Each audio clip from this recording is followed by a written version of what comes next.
bonsoir. Je suis ravi de vous retrouver pour une nouvelle histoire. Avant de commencer, un grand merci à vous d'être là et de prendre le temps d'écouter mes récits. Si ma voix vous aide à vous endormir, pensez à vous abonner et à liker la vidéo. C'est un petit geste qui soutient mon travail et m'encourage à vous offrir encore plus d'histoires. Ce soir, avez-vous déjà rêvé de partir ailleurs sans quitter le confort de votre demeure? Laissez-vous transporter par une histoire douce et mystérieuse où les frontières entre maison et voyage s'effacent et où chaque horizon devient une promesse de renouveau. Installez-vous, fermez les yeux et ouvrez vos sens à la magie d'un monde en mouvement, empreint de tendresse et de découverte. Bonne écoute et douce nuit.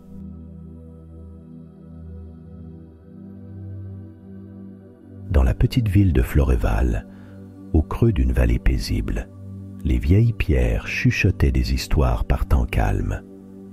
Un murmure nouveau grandissait depuis quelques jours, porté par la brise douce qui longeait les haies d'osier. Les habitants sortaient sur leurs paliers, certains en pyjama, d'autres capes sur les épaules, tous les sens en alerte devant la rumeur insistante. Les maisons migrantes allaient repartir.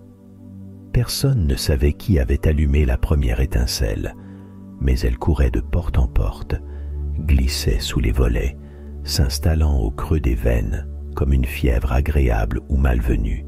C'était selon. Mila, elle, sentait ses frémissements différemment des autres.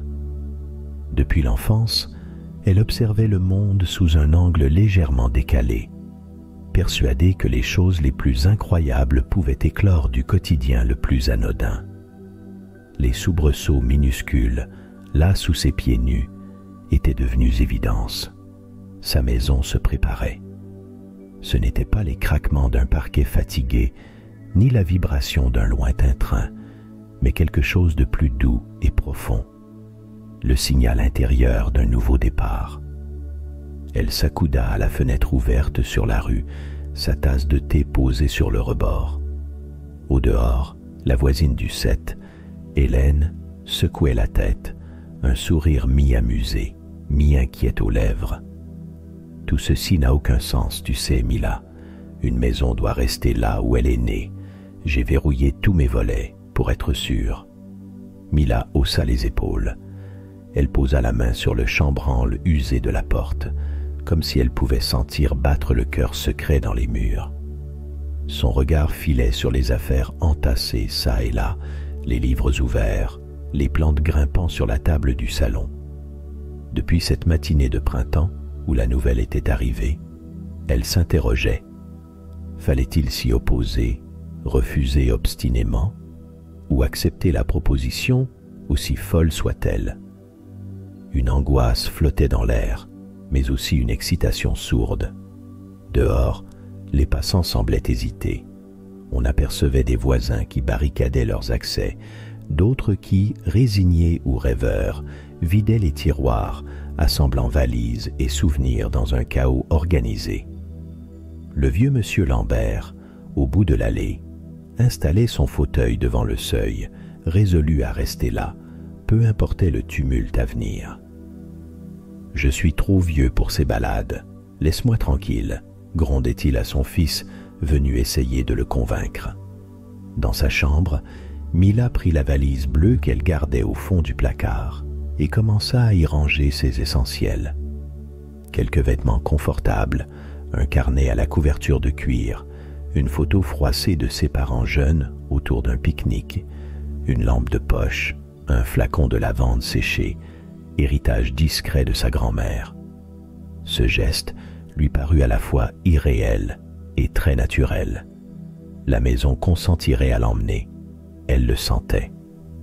Elle s'arrêta devant la bibliothèque, hésita à glisser un recueil de poésie. Finalement, elle le prit aussi. Lorsque le soir tomba, le ciel s'embrasa d'un orange inattendu.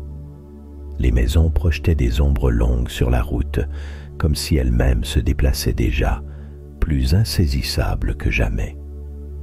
Mila s'assit au bord du lit, la valise entre les jambes, le cœur battant sans excès, mais avec une tenace curiosité pour ce qui l'attendait.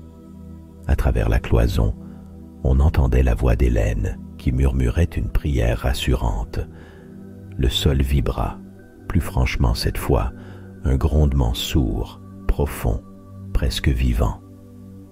Mila posa la paume sur les planches et ferma les yeux, attentive à l'appel discret de la maison. Le matin pointait à peine lorsque Mila sentit le plancher se soulever sous ses pieds, non plus comme un simple frisson, mais une véritable poussée, douce et déterminée. Elle s'était levée tôt, incapable de rester couchée, écoutant le bruissement confus de sa maison qui s'éveillait dans cette aube particulière. Une fine brume glissait sur le jardin, tandis que les premiers rayons du soleil coloraient de rose la façade du vieux mur. Elle longea le couloir, valise au bout du bras, lasse déjà mais guidée par une curiosité sereine. En passant devant la cuisine, elle effleura la petite table ronde où s'amoncelaient encore quelques miettes de la veille, geste machinal, familier. La maison grogna doucement, lui rappelant qu'il était temps. Mila se sentit soudain soulevée de ce quotidien, non pas arrachée, mais portée, presque cajolée par la structure folle qui semblait lui murmurer de faire confiance. Elle s'installa dans le large fauteuil du salon, toujours face à la grande fenêtre qui s'ouvrait sur la rue. La lumière vibrait, incertaine, sur le velours effrangé des rideaux. Dehors, tout semblait suspendu.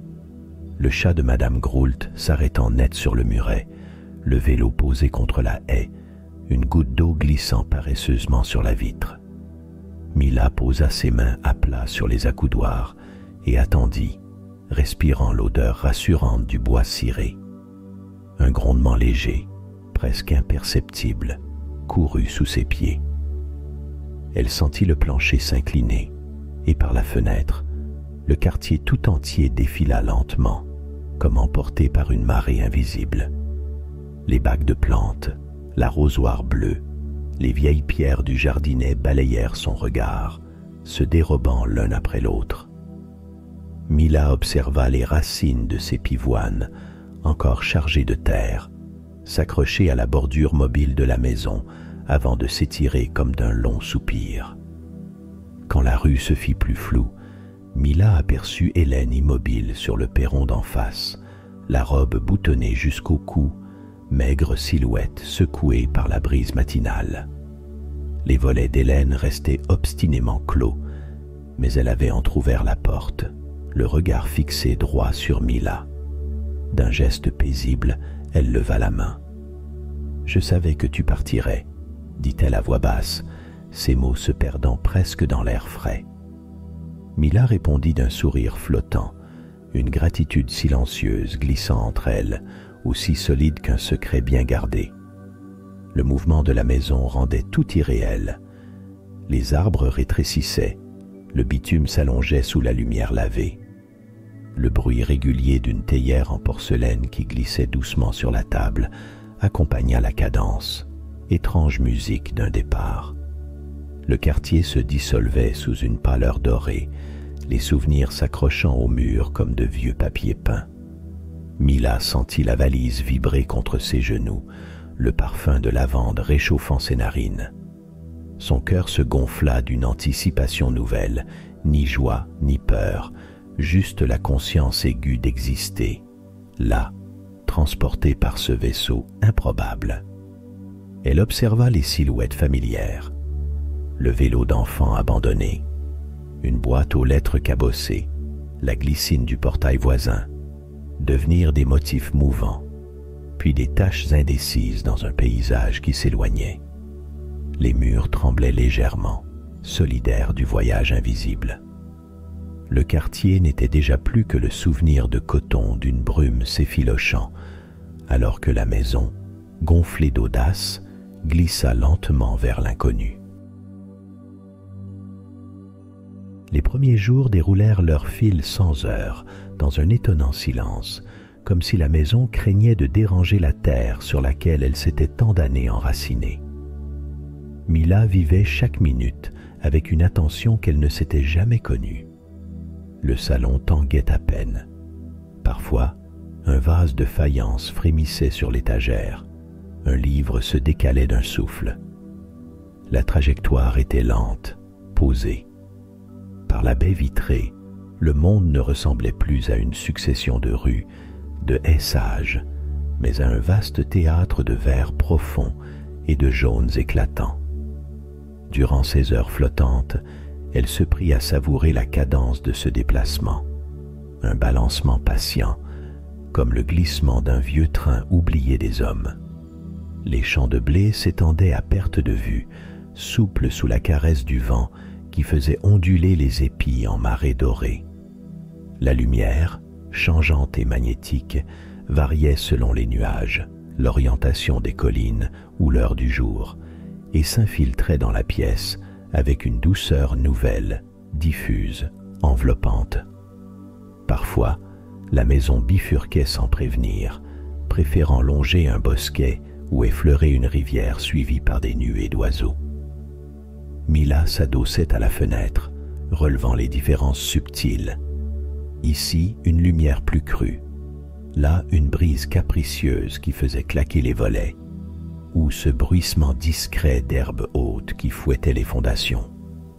Entre les murs, chaque pièce semblait réagir à cette pérégrination. La cuisine versait un peu plus de lumière sur ses marbres.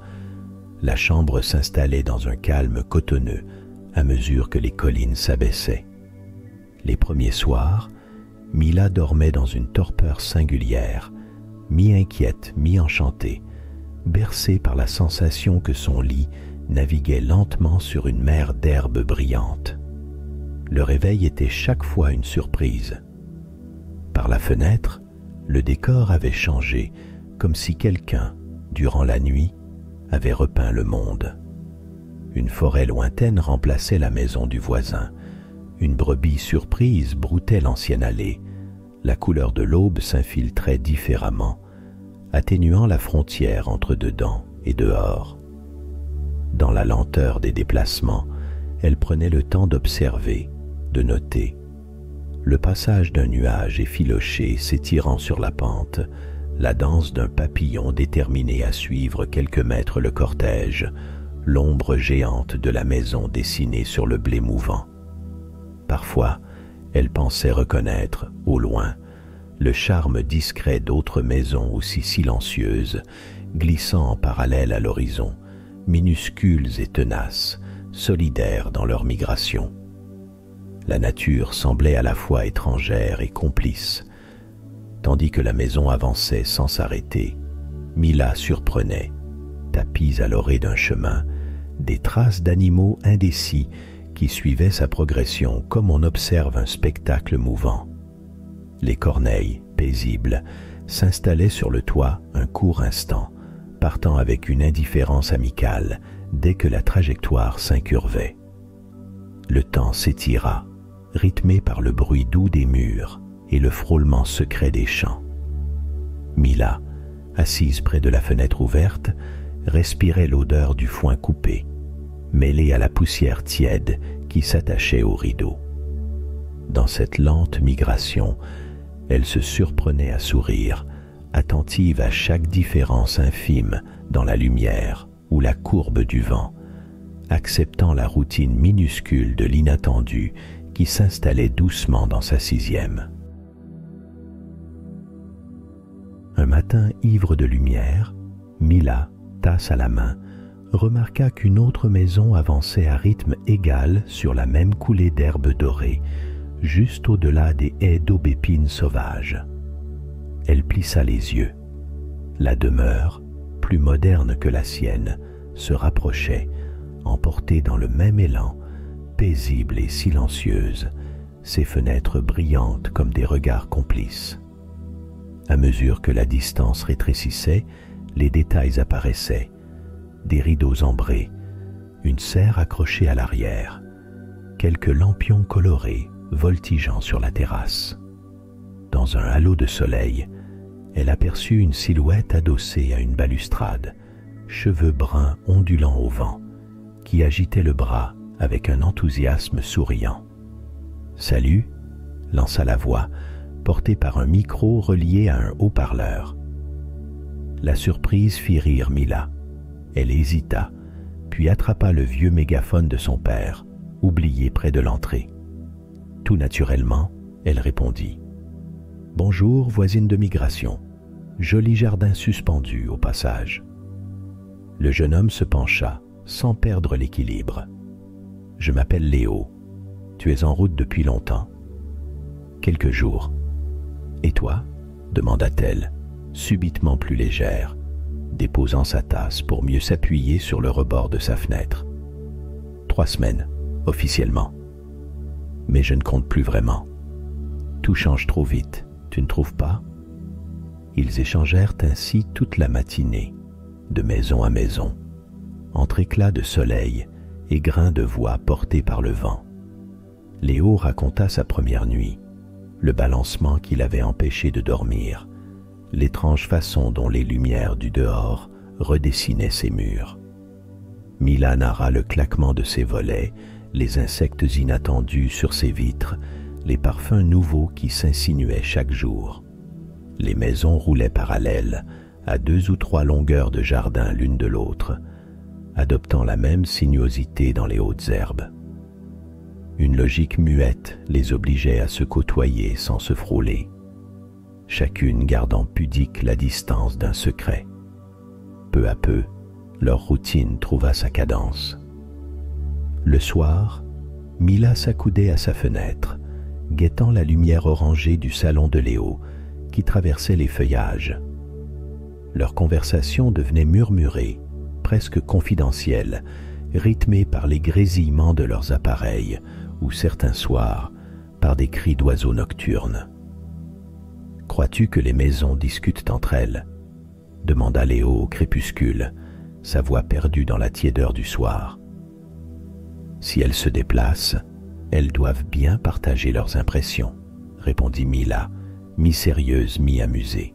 « Il m'arrive de leur parler parfois, pour casser le silence. » Ils rirent, sans qu'aucun mot ne vienne troubler l'élan simple de ce partage. Le temps s'étirait doucement, limpide, tiède, ponctué de leurs anecdotes absurdes, du récit d'une assiette envolée ou d'une souris inattendue qui trouva refuge dans la salle de bain. Les fenêtres s'ouvraient aux confessions naïves, aux souvenirs d'enfance, à des peurs anodines ou des rêves fous, égrenés à mi-voix, alors que l'horizon avalait la lumière. Un soir, Léo proposa un jeu d'observation. Celui qui repère le plus de lucioles gagne une histoire. Mila accepta la règle d'un hochement de tête complice. Les rires ricochaient d'un mur à l'autre, franchissaient les espaces et les herbes folles, fusionnaient dans la semi-obscurité, jusqu'à ce que le sommeil gagne Mila, portée par la conviction chaleureuse d'avoir trouvé, dans l'inattendu du voyage, un étrange voisinage heureux. La forêt apparut presque sans prévenir, drapant la route d'ombres douces et profondes. La maison de Mila s'y engagea lentement, les murs effleurés par des branches qui bruissaient comme des mains accueillantes. Les rideaux respirèrent une lumière neuve, verte, mouchetée de bleu, rythmée par les feuilles en surplomb. Le parquet semblait soudain moelleux sous ses pieds, comme si le bois reprenait la mémoire du vivant. Mila ouvrit ses fenêtres, happée par l'intensité de l'air. Un parfum d'humus, d'écorce tiède et de mousse fraîche lui parvint, dépaysant, presque entêtant.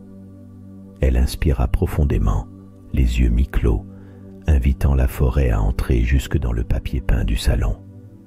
Le chant ténu de jeunes oiseaux se mêlait au crissement des roues sur la fougère soulevée. La cadence du mouvement ralentit, comme respectueuse d'un endroit sacré.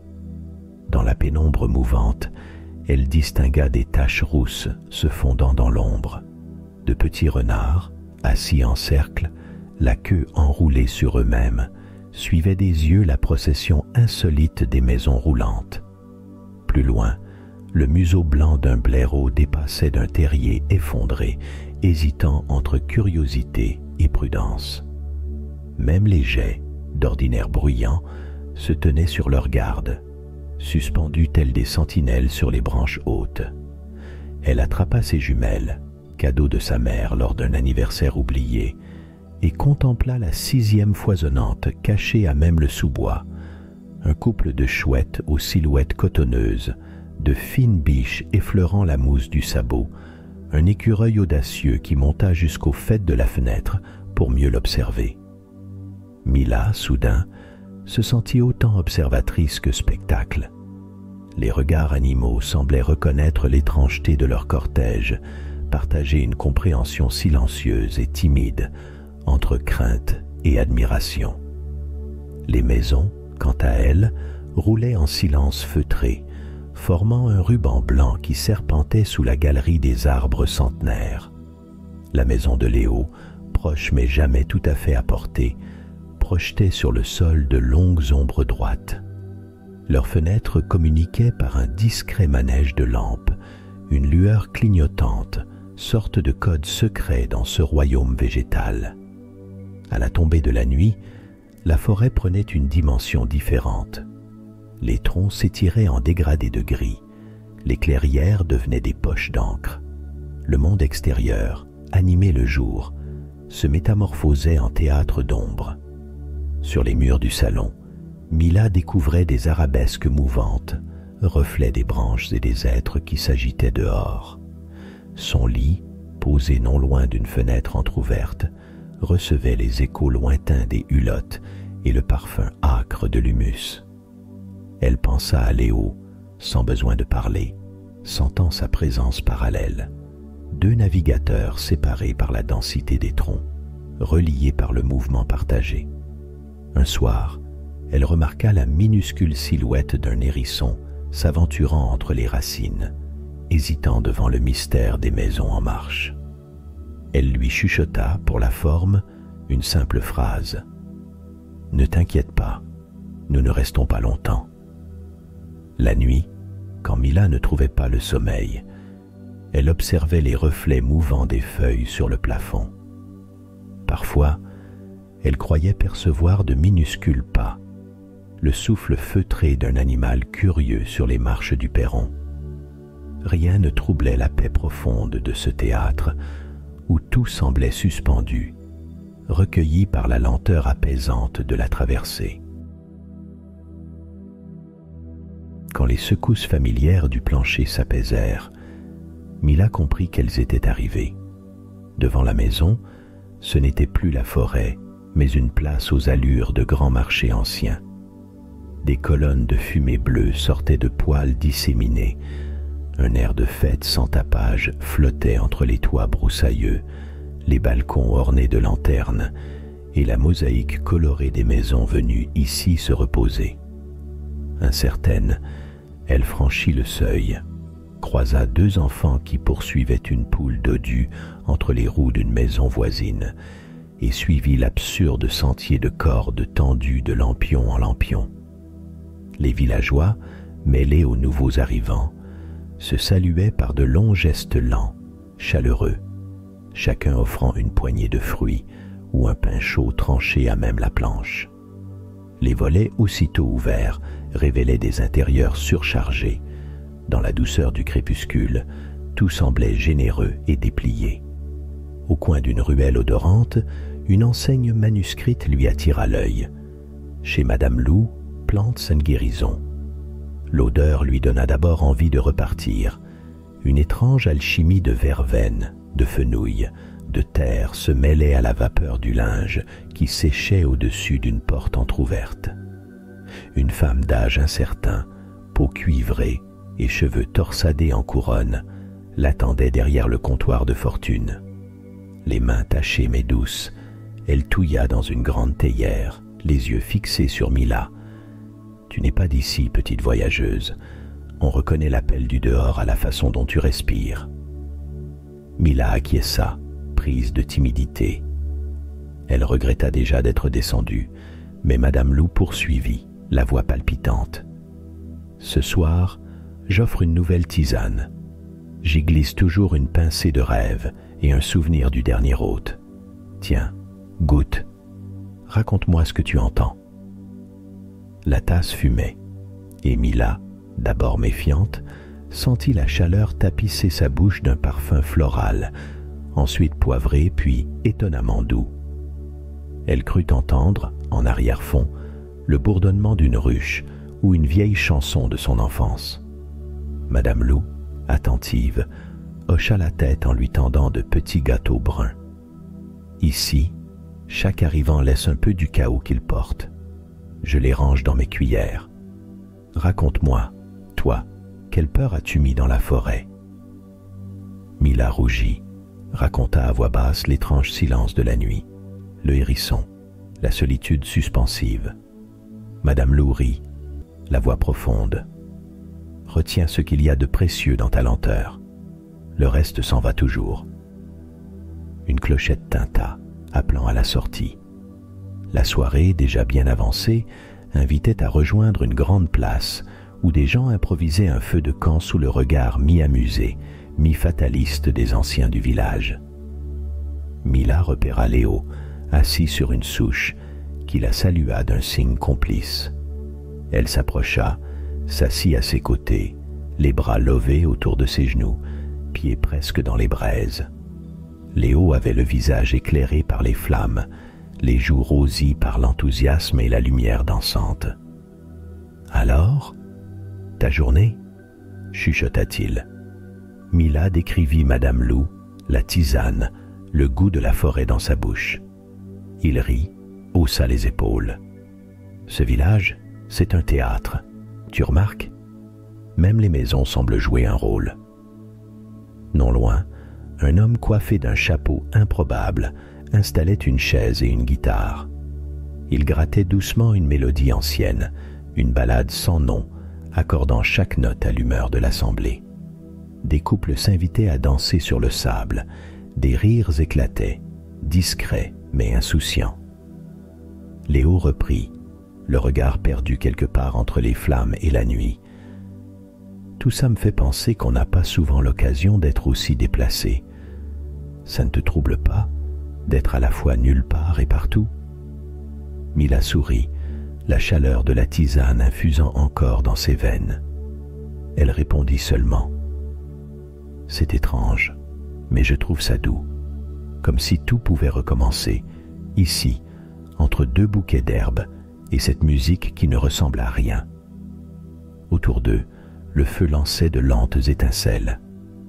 Un chat passa, sinueux, entre les ombres. Les voisins, assis par terre en petits groupes, partageaient fruits, restes de tartes, souvenirs du dernier bivouac et recettes inventées pour la route. Mila tendit l'oreille. Le guitariste modulait maintenant un air plus joyeux que les petits accompagnaient de battements de mains désaccordés. Léo proposa à voix basse « On reste jusqu'à ce que la lune soit haute. » Au matin, le silence étendit une nappe de coton sur le village itinérant. Mila s'éveilla transie, découvrant par la fenêtre une blancheur étrange. Une fine neige recouvrait les toits, les sentiers, la moindre balustrade. Franchise inattendue de l'hiver, là où hier encore on riait pieds nus sur les pavés tièdes. Les maisons s'apprêtaient à repartir. Un grondement sourd, plus caverneux qu'à l'ordinaire, vibra dans les cloisons. C'était la montagne qui se profilait, abrupte, défiant les roues feutrées des demeures migrantes. Mila enfilait son manteau, hésitante, lorsque Léo l'appela depuis la ruelle enneigée. « Viens voir, les traces sur la pente, on dirait un tableau. » Mila s'avança sur le seuil. Le ciel lisse pesait de silence. Léo s'agita déjà sur la neige, profitant de la première lueur. Ils marchèrent un moment, à demi réveillés, entre les maisons qui gravissaient lentement la montagne. La blancheur transformait tout. Les silhouettes banales devenaient fantomatiques. Les toits semblaient flotter. L'air lui-même ralentissait chaque geste. « Tu crois qu'on va glisser jusqu'à l'autre bout ?» demanda Mila, mi-amusée, mi-inquiète. Léo haussa les épaules. Peut-être que la montagne ne veut simplement pas qu'on l'oublie. Tu as déjà vu un rêve si blanc, Mila? Elle sentit au creux de la gorge la morsure du froid, mais aussi une tension douce. À mesure que les maisons s'engageaient sur la pente, elle éprouvait une drôle de panique, un vertige devant cet inconnu. D'un geste fébrile, elle serra sa veste sur sa poitrine et s'arrêta. « J'ai peur de la suite parfois », avoua-t-elle enfin, la voix couverte par le crissement de la neige sous leurs pas. « Je n'arrive pas à imaginer comment tout cela va finir. Et si on ne trouvait pas ce qu'on cherche ?» Léo s'appuya contre la rambarde d'un ponton gelé, les yeux plissés par la lumière diffuse. Il prit le temps de regarder, là-bas, les maisons qui dessinaient à flanc de montagne une colonne lente et fragile. Puis il répondit d'un ton posé. « On ne sait jamais où mènent nos routes. Tu ne trouves pas étrange que l'on avance tous, persuadés de devoir arriver quelque part? Cette marche n'est peut-être pas une traversée, mais une manière de vivre. Le froid, la neige, c'est juste le décor qui change. Ce qui compte, c'est de savourer chaque pas. » Mila frissonna, attentive à la parole du voisin. Elle laissa sa crainte reposer à ses pieds comme une vieille couverture. Le froid avait, en soi, une forme de clarté. Chaque souffle, chaque minute sur la pente, semblait s'étirer, charger le présent d'intensité. Léo pressa le pas, son souffle dessinant des arabesques. Peut-être que cette montagne, c'est nous qui la gravissons, et non nos maisons. Peut-être qu'on apprend à s'attarder, à trouver du sens dans la lenteur. Regarde, même le temps paraît gelé ici. Si tu y penses, ce détour n'est pas une perte, c'est un cadeau. Ils s'arrêtèrent. Touchables, la terre crissait, la neige leur collait aux chaussures. Les maisons devant eux s'enroulaient davantage à la pente, entamant un dernier lacet vers la crête encore invisible. Mila s'accrocha au bras de Léo, chuchotant. « Ça me rassure d'être ici au milieu de tout ce silence. Peut-être que l'incertitude fait moins peur quand on la partage. » La montagne se dressait, imposante, mais la proximité du voisin, la blancheur immaculée et la lente montée rendaient tout supportable. Le rêve blanc absorbait peu à peu leurs inquiétudes, emportant avec lui une partie des questions qui, hier encore, semblaient trop lourdes à porter. La descente fut plus douce que prévu. Après les lentes angoisses immobiles du sommet, tout le monde, maisons et habitants, aborda la pente avec un soulagement discret. Les roues trouvaient leur route entre les rochers. Chaque rampe révélait un pan de lumière nouvelle, et au bout du parcours, une lisière de sel étincelante s'ouvrit.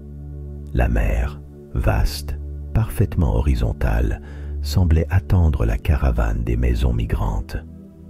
Quelques enfants coururent vers les vagues, lançant des galets, poussés par l'odeur inimitable de l'air marin. Mila, tout d'abord, hésita sur le seuil de sa véranda, surprise par le bleu violent du ciel, l'éclat mouvant de l'eau. Elle croisa Léo, qui portait sous le bras un panier de cerises qu'il lui tendit sans préambule. « Garde-les au frais. À la mer, tout prend une saveur différente. Tu ne trouves pas ?» Mila éclata de rire, plus légère que la brise. Ils descendirent ensemble, pieds nus sur le sable, traversant un entrelac de maisons posées maladroitement sur la plage, comme des abris d'enfants géants oubliés après la marée. Partout, des groupes s'étaient formés.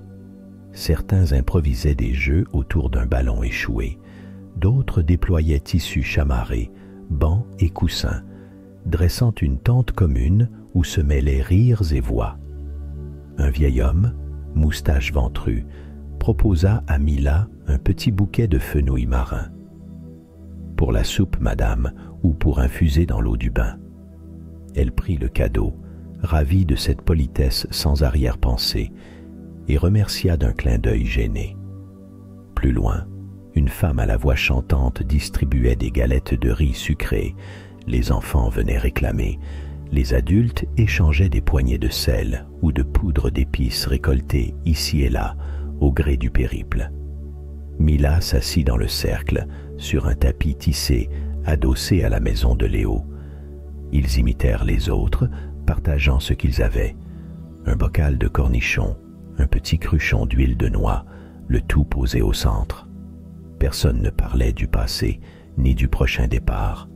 Aujourd'hui n'était constitué que d'instants flottants, cousus entre eux par le soleil, les odeurs et les voix. « Ça te fait pas drôle, cette impression de famille improvisée ?» chuchota Léo, la joue piquée de sable blanc. Mila sourit et hocha la tête. Ici, la solitude semblait dissoute dans le sel, les peurs rendues poreuses par la présence décontractée des autres. Elle laissa son regard vagabonder vers la mer. Des femmes s'y baignaient, robes relevées, éclats de rire, tandis qu'un petit orchestre bricolait une mélodie avec une caisse claire et 2 guitares désaccordées. Les heures passaient sans qu'on veuille les retenir. Plusieurs personnes improvisèrent un atelier de cuisine, chacun proposant ça, recette du cake salé, du sablé de voyage ou du thé à la violette. Mila apprit à doser certaines plantes ramassées sur la dune. On partageait les secrets sans ironie, joyeusement, comme si offrir un souvenir ou un goût était une manière de s'ancrer dans le présent. Au fil des conversations, Mila sentit s'installer en elle une paix rare. La certitude qu'elle n'était ni l'étrangère, ni la déracinée, mais simplement une compagne de route parmi les autres, tissée aux autres par ce fil ténu de l'instant partagé. Une chaleur diffuse, déliée de toute obligation, la traversa quand une jeune voisine lui fit passer un tout petit galet, peint d'une étoile maladroite. « Porte-bonheur des nomades », chuchota-t-elle. Mila ferma la main sur le galet, le cœur léger, et contempla longtemps la communauté éparse, étrangement harmonieuse, qui s'était improvisée là. La nuit effaça peu à peu les rires, tamisant les maisons d'une lumière chaude. La fatigue enveloppa la plage comme un drap moelleux, et chacun regagna son refuge, avec le sable encore entre les orteils et un goût d'herbe salée sur la langue. Mila traversa le petit corridor, fit pivoter ses rideaux d'un geste d'enfant et contempla le silence. Sa maison, posée là comme un coquillage, semblait émettre une paix discrète. Au petit matin, Mila fut réveillée par le bruit régulier d'un mécanisme familier. La maison tremblait, non plus d'excitation, mais d'un ralentissement perceptible, comme si le voyage freinait doucement son élan. Dehors, la lumière naissante glissait sur les vitres. Léo était déjà posté sur sa terrasse, soufflant au vent des bulles de savon, insouciant. Mila, à peine éveillée, le salua d'un geste maladroit. Il répondit d'un clin d'œil malicieux. « Il paraît que c'est la dernière ligne droite », lança-t-il à mi-voix, comme s'il partageait un secret absurde. Mila sentit un curieux bouleversement. Ni hâte, ni regret, simplement une certitude tranquille que les choses se transformaient, qu'un cycle s'achevait, doux comme la courbe d'une vague. Elle repensa à la Mila d'avant, celle qui craignait l'incertitude, et fut surprise de n'éprouver ce matin qu'une légèreté nouvelle, une façon d'habiter l'instant présent avec lucidité. Par la fenêtre, elle vit que certaines maisons accéléraient, d'autres ralentissaient plus nettement. La plage paraissait déjà loin, fondue dans le souvenir. Les enfants couraient derrière les escaliers mobiles, saluant à travers les volets encore ouverts. Mila ferma les yeux, retenant les échos de la fête, les fragrances de galettes partagées, la musique portée par le vent. Lorsqu'elle descendit rejoindre Léo, ils prirent leur petit déjeuner sur les marches, un simple pain fourré de thym cueilli la veille. Là, le silence n'était pas vide, il débordait de tout ce qu'ils venaient de traverser, comme si la mémoire du voyage s'était transformée, passant du poids des valises à la grâce de l'intangible. Il y a quelques jours, je n'aurais pas cru pouvoir me sentir aussi libre, murmura Mila, rompant le pain en deux. C'est drôle, répondit Léo. On partait en pensant qu'on perdrait nos repères.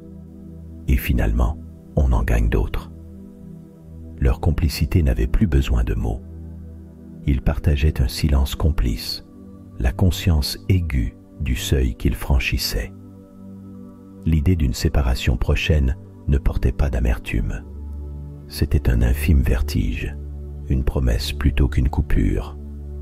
Léo déposa sa tasse sur la marche. « Quoi qu'il arrive, Mila, je veux qu'on reste voisins, même si nos maisons s'arrêtent loin l'une de l'autre. » Mila hocha la tête, un sourire paisible aux lèvres. Là où autrefois ses souvenirs lui collaient à la peau, il flottait maintenant autour d'elle, précieux et léger, comme les bulles du matin qui éclataient dans l'air, sans regret. Les maisons s'immobilisaient une à une, acceptant leur repos. Les habitants, sur les seuils, se regardaient dans le calme vibrant du jour, se saluaient d'un signe, complices d'un voyage désormais inscrit dans leur façon d'être au monde. La fin approchait sans tapage, la friction douce du plancher révélait l'imminence du repos. Debout contre son buffet, Mila observa la lente agonie du mouvement. Par les baies, le nouveau paysage filtrait entre les rideaux, étranger encore, mais désirable. Son cœur battait moins fort qu'elle ne l'aurait cru. Plutôt qu'une inquiétude, c'était une étonnante sérénité qui l'accompagnait, comme si les contours incertains de l'avenir n'avaient plus de prise sur elle. Au dehors, la procession s'étiolait lentement. Les façades s'immobilisaient une à une, prenant racine, se posant comme des oiseaux dans une grande prairie. Léo choisit ce moment pour frapper à la porte, sans fracas, simplement une présence amie. Il portait un panier de fruits, des figues cueillies sur leur passage, et en tendit une à Mila de sa main déjà tachetée de jus. « C'est ici que les maisons s'arrêtent, tu crois ?» demanda-t-il, la voix tout en nuances, entre l'humour et le sérieux. Mila sourit, considérant la question comme une invitation à s'aligner à la joie tranquille. « Je crois qu'elles savent quand il est temps de s'ancrer. » Ils restèrent là, côte à côte dans l'entrée, le regard tourné vers l'horizon qui ne promettait rien de sorcier, mais bien d'autres jours à inventer. Les voisins, certains visages familiers, d'autres nouveaux, sortaient prudemment, dépliant des chaises, dressant des tables, esquissant les gestes d'un quotidien à venir. Dans la lumière adoucie, Mila se sentit singulièrement poreuse au monde, attentive aux moindres détails. La façon dont le vent posait ses doigts dans les branches, le bruissement du gravier sous de nouveaux pas, le feulement amorti de la mer loin derrière.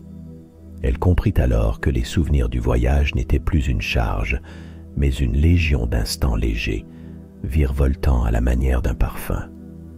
Au lieu de s'accrocher, il laissait une traînée douce de ce que Mila avait appris. Chaque départ recompose le cœur, et chaque halte ouvre une fenêtre sur le désir de recommencer à vivre. Léo brisa le silence, d'un ton complice. « Est-ce qu'on se promet qu'entre nous, la seule distance sera celle d'un jardin ?»« Même si les jardins deviennent forêts, Léo, » répliqua-t-elle en riant. Un frémissement parcourut le sol, le dernier. Les maisons semblaient inspirer ensemble, décidées à se poser là, pour longtemps ou juste pour un temps. Mila ferma les yeux, respirant à plein poumon l'air nouveau de cette terre inconnue. Elle n'avait plus peur. Ce territoire offert, ses promesses silencieuses, ses souvenirs papillons, tout cela formait un fil qu'elle savait pouvoir suivre, peu importe où meneraient ses pas. La nuit descendait à pas feutrés, et Mila, du fond de sa maison apaisée, sentit pour la première fois en elle ce sentiment rare, entier. Elle était exactement à sa place, et c'était là tout ce qu'il lui fallait. J'espère que cette histoire vous a plu. Si c'est le cas, n'hésitez pas à vous abonner et à liker la vidéo. Sur ces mots, je vous souhaite une bonne nuit et de merveilleux songes.